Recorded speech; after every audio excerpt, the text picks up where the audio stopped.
நாட்களாக காணாமல் போன மகன் 2 நாள் கழித்து ஏரியில் மிதந்து கிடந்த துயரம், கதறி துடிக்கும் குடும்பம். கொட்டியபுரத்துல வசிக்கிற தங்கராஜ் சென்ட்ரிங் வேலை செஞ்சுட்டு வந்திருக்காரு. மது அருந்துற பழக்கம் கொண்ட தங்கராஜ் என்ன பண்ணிருக்காருன்னா, கடந்த சனிக்கிழமை வெளியில போயிருக்காரு.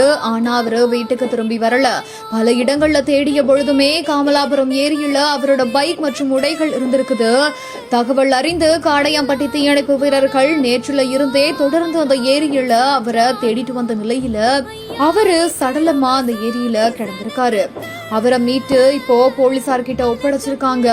போலீசார் விசாரணை நடத்தி இறந்தது தங்கராஜ் அப்படின்றத உறுதி செஞ்சு உடல்ல பிரேத பரிசோதனைக்காக ஓமலூர் அரசு மருத்துவமனைக்கு அனுப்பி வச்சிருக்காங்க.